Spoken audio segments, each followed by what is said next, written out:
দেখাচ্ছিল, মানে তো সেদিন ওর বাসাতে ওর মা আছে, কিন্তু আমি পিছন দরজা দিয়ে ঢুকছি, আমাকে কখনো ভিতরে কথা বলতে দিত না। তো ভিডিওটা যখন আমি দেখছিলাম, ওর মা তখন মানে রুমে নক করতেছিল, তখন ও আমাকে বলে কি যে তুমি ওই পাশে ওয়ার্ড্রোবের ওই পাশে দাঁড়াও, আমি দরজাটা খুলি। তখন ও ঠিক দরজাটা খুলে ওর মার সাথে কথা বলে, ও ফোনটা আমার কাছে রেখে চলে যায়। ওর মার সাথে যখন কথা বলতেছিল তখন আমি ফোন থেকে আমার মেমোরি কার্ডটা বের করে নিই, ও তখন আমি বুঝতে দেইনি, কিন্তু আমি জানতাম না যে ও সেটা কপি করে অন্য কোথাও রাখছে। মানে এটা যে শুধু ওর কাছে একটা না, কপি করে অন্যান্য জায়গাতে বসে রেখেছে। হ্যাঁ, অন্য ওর মেমোরি কার্ডেও ছিল। কত সালের ঘটনা এটা আপনারা? এটা ওই 2007-এর শেষে 8-এর দিকে। 2007 কিংবা 8 আমি যতদূর জানি যে আইসিটি যে নিয়ম নীতি বা আইন বা অ্যাক্ট সেগুলো কিন্তু হয়নি। হ্যাঁ, আইন সম্পর্কে অতটা আমার ধারণা ছিল না, আর আমি তো অনেক ছোট ছিলাম তখন, সাথে তখন আমি 8-এ পড়ি। রাইট, ওকে। কপিটা নিয়ে আসার পরে ও তখন যখন মানে ফোনটা দেখছে যে ওর ফোনে মেমোরি কার্ড নাই, তখন আমি চলে আসার পরে দেখছে যে ওর ফোনে মেমোরি কার্ড নাই, তখন আমার বলতেছে যে তুমি কি মনে করো নিজেকে খুব চালাক, আমাকে এভাবে বলতেছে। আমি বললাম কেন? তো বলতেছে যে তুমি মেমোরি কার্ডটা খুলে নিয়ে গেছো। আমি বললাম যে আমি তখন ঠিক এভাবেই বলি, আমি এটার অপেক্ষাতেই ছিলাম। তো বলতেছে তোমার ধারণা কি করে হলো যে আমার কাছে একটা থাকবে, আমি যেটা তোমাকে দেখাচ্ছিলাম সেটা কপি ছিল, আমাকে এইভাবে বললো। ও কি সত্যি সত্যি ভিডিওটা করেছিল? হ্যাঁ, ছিল। ওকে। তারপরে আমি ওটা নিশ্চিন্ত হওয়ার জন্য দেখলাম, এই মেমোরি কার্ডটা আমার ফোনে তুললাম, তুলে দেখি যে হ্যাঁ, সেই দিনের যে ধস্তাধস্তির ঘটনাটা ছিল সেটাও পুরোটাই ওর প্ল্যান মাফিক ছিল। ওকে। তখন ওর ফোনটা যে ওর ওয়ার্ড্রোবের উপর মানে ভিডিও হচ্ছে এটা আমি জানতাম না তখনকার জন্য। তখন আমি যখন মেমোরি কার্ডটা বাথরুমের মধ্যে ফেলে দেওয়ার পর আমি ভাবি যে এটা নিশ্চিন্তে শেষ, কিন্তু যখন আমাকে ফোন দিয়ে কথাগুলো বলা হয় যে তুই কি জানিস যে এটার আর একটা কপি আছে, তখন আমি না অনেকটা আবার হয়ে যায় যে আমি এখন এর প্রতি আবার কিভাবে বিশ্বাস ধরাবো। আর না হলে তো সে আমাকে এইভাবেই ব্যবহার করতে থাকবে সারাটা জীবন। কারণ তখন আমি বলতাম যে তাহলে তুমি আমাকে বিয়ে করো, যেহেতু তোমার আমাকে দরকার, তাহলে তো আমি তোমাকে ছেড়ে চলে যাচ্ছি না। দেখুন, একটা মানুষ তার সামাজিক সম্মান বাঁচানোর জন্য কত বড় কত ভয়াবহ রকমের রিস্ক নেয়, অথচ আমরা একটা মানুষের সুযোগ পেলেই তার সামাজিক সম্মানকে জেনে না জেনে কিভাবে ক্ষতিগ্রস্ত করি। আমরা ফিরে আসবো প্রিয় শ্রোতা, মাত্র 4 মিনিটের বিরতি নিচ্ছি। 4 মিনিট পরে এই জীবন গল্পে আবারও ফিরছি, আশা করছি আমাদের সাথেই থাকবেন। ছিলাম রিয়া, আপনি যেটা বলছিলেন যে আপনি জানতে পারলেন যে আরো একটি কপি ওর কাছে আছে। হ্যাঁ, আমি তখন এটাই ভাবতেছিলাম যে তাহলে ওর প্রতি আমি আবার কিভাবে এই জিনিসটা বিয়ে করার প্রস্তাব দেই। তখন ও এরকম বলে যে না, আমি পড়াশোনা করতেছি, তো এখন তো বিয়ে করা সম্ভব না, ফ্যামিলি থেকেও তো এখন বিয়ে দিবে না, বিয়ে করার দরকার নেই, তাহলে আমাকে কিসের দরকার, আমরা এভাবে সম্পর্ক চালায় যাই, সময় হলে বিয়ে করে নেব, এই কথা বলে। আমি বলি না, এটাতে আমি থাকতে পারবো না এভাবে, কারণ তুমি যখন চাইবা তখন আমি যাব, আর এভাবে আমারও তো একটা জীবন, আমি না কোনো সময় তো ধরা পড়ে যেতে পারি, আমার পড়াশোনা আছে। তখনও বলতেছে যে তুমি তোমার মতো চলবা, জাস্ট মাঝে মধ্যে আমার সাথে দেখা করবা। আমি তখন রাজি হই না, যে তাহলে আমাকে ছেড়ে দাও এখান থেকে। তো ও বলে কি যে তুই যদি এখান থেকে বের হওয়ার চেষ্টা করিস তাহলে একটাই কথা বলবো, তোর ছোট বোন আছে, তার সাথেও ঠিক একই ঘটনা ঘটবে, আমার যে ছোট।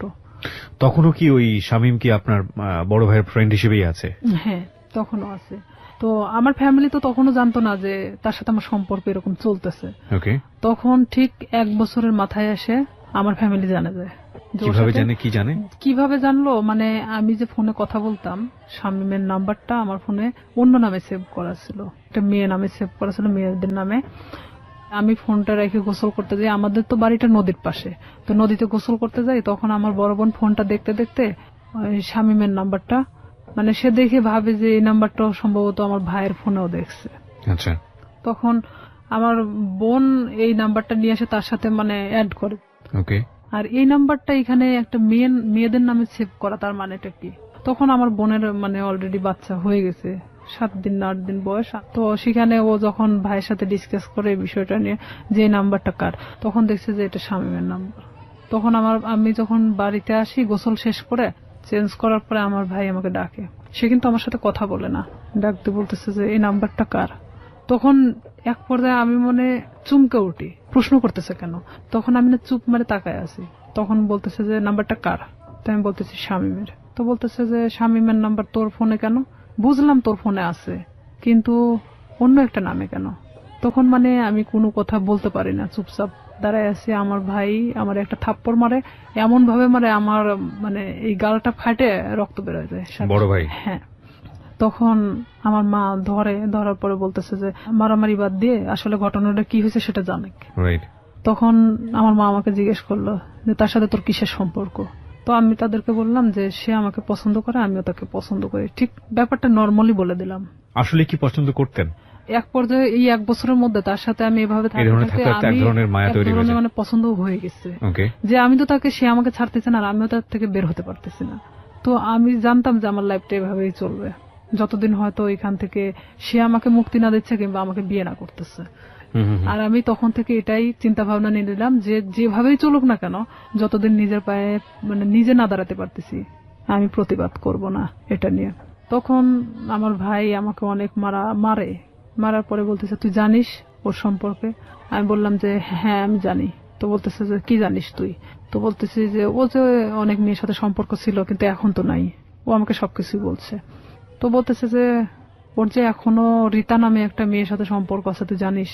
তা আমি বললাম যে হ্যাঁ আমি জানি। আমি কিন্তু কিছুই জানি না, তারপর আমি স্বীকার করতেছি যে হ্যাঁ জানি। তো বলতেছে যে তোকে কি বলছে? তাই আমি বললাম যে হ্যাঁ তার সাথে নাকি সম্পর্ক ছিল এখন নাই। তো বলতেছে ও যে গত পরশুদিনও আমার সাথে গিয়ে দেখা করে আসলো রীতার সাথে, তোকে এই কথাটা বলছে? আমার ভাই কিন্তু নর্মালি আমাকে এভাবে জিজ্ঞেস করতেছে। তাই আমি বলতেছি হ্যাঁ আমাকে বলছে। তো আমি আসলে তাদের মধ্যে তাল পাকায় দিচ্ছিলাম এরকম যে শামীম যদি আমাকে বলে থাকে তাহলে রীতার সাথে কেন সম্পর্ক? তাহলে শামীম আমার সাথে তাহলে এ ধরনের কি ধরনের খেলা খেলতেছে? তখন আমার ভাই বলে যে তুই আরো একটা বিষয় শুনে রাখ, শামীমের সাথে তুই সম্পর্ক রাখিস না। যতই আমি তোকে মারধর করে যাই করি না কেন, তারপরেও তুই আমার বোন। ও আমাকে মারার জন্য তোকে বেছে নিছে। আমি বললাম কেন? তো বলতেছে যে একটা বিষয় নিয়ে ওর সাথে আমার গন্ডগোল হয়েছে, যার কারণে ও আমাকে এমন ভাবে মারতে চাচ্ছে যেটা মৃত মানুষের চেয়েও অন্যরকম একটা ইয়া। তো এখন আমি বলতেছি যে হ্যাঁ সেটা বিষয় আমি জানি। মানে এক কথায় আমি সবকিছু স্বীকার করতেছি যে আমি জানি। তখন এক পর্যায়ে আমি শুয়ে শুয়ে এটা ভাবতে থাকি যে আসলে আমার ভাইয়ের সাথে কি ঘটছে তার। তখন আমি শামীমরে ফোন লাগাই বলি যে শামীম ভাইয়ের সাথে তোমার প্রবলেমটা কি? তো বলতেছে কি না তো কোনো প্রবলেম নাই। তাই আমি বললাম যে ভাই তো তোমার আমার বিষয় জানে গেছে, তো এইখানে এখন আমার মনে হয় যে বলে দেওয়াটা উচিত সবকিছু।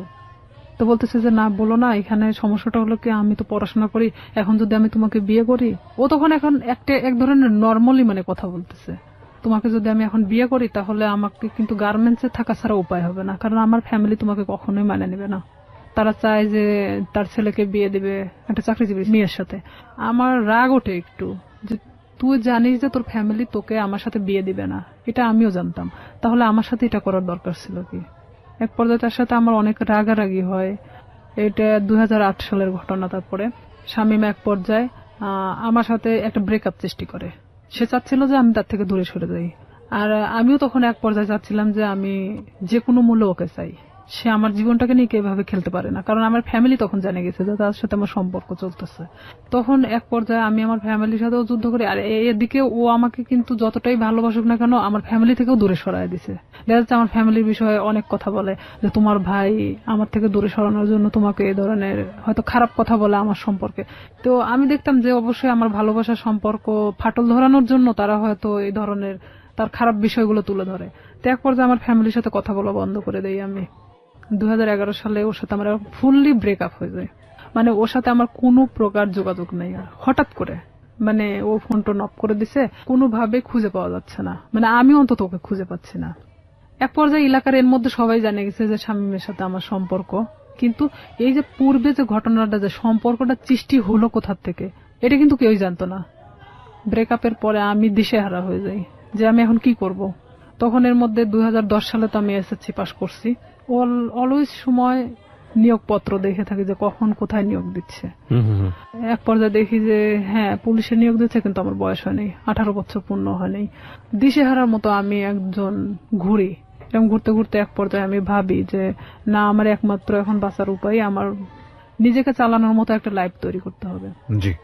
2012 সালের সেপ্টেম্বরের দিকে একটা নিয়োগ হয় পুলিশ ডিপার্টমেন্টে। এর মধ্যে কিন্তু শামীমের সাথে আমার কোনো প্রকার যোগাযোগ নেই, কোনো প্রকার সম্পর্ক নাই। আর ওকে, কিন্তু মনের মধ্যে ভয়টা কাজ করে, না জানি কখন ভিডিওটা পাবলিশ করে দেয়, তাই কি? নাকি ও ভিডিওটা হ্যাঁ, ভিডিওটার বিষয়টাও ছিল। আর একটা কথা যে এক পর্যায়ে আমি ওকে ভালোবেসে ফেলছিলাম। আর একটা বিষয় যে আমার এটা চিন্তা ছিল যে তুই যদি ভিডিওটা ফ্ল্যাশ করিস অন্তত আমি তোর গলায় ঝুলে যাব। আমি জানতাম যে তারপরে পাবলিসিটিতে এটা দেখাবে না। ঠিক আছে, তো ওর গলায় ঝুললে আমার কোনো আপত্তি নাই, ও যদি হ্যাঁ, করে তো তখন তো করবে। আমি পুরোটাই এখন ওর গলায় ঝুলার জন্য ওকে, মানে ওকে। প্রস্তুত। So, এই জন্যই বলি জীবন নাটকের চেয়েও নাটকীয়। আমরা যে সরল রৈখিক চিন্তাটা করছিলাম, চিন্তা করে দেখুন এই যে ভিডিওটা নিয়ে স্বাভাবিকভাবে আমাদের যে চিন্তাটা এবং এই চিন্তার সাথে ওর চিন্তারও একটা মিল আমরা পাচ্ছিলাম, কিন্তু কিভাবে এটা টুইস্ট করলো। হিন্দি সিরিয়াল আসলে দেখার দরকার নাই। আমার মনে হয় যে নিজের এক একটা এরকম জীবন গল্প যদি জানা যায়, এটা সিরিয়ালের চেয়েও অনেক ভয়াবহ কিছু। ওকে, এটা ভাবতেছি যে ওর গলায় ঝুলে দেবো, তখন ও চাচ্ছে কি যে ভিডিওটা আমি কখনো ফ্ল্যাশ করবো না।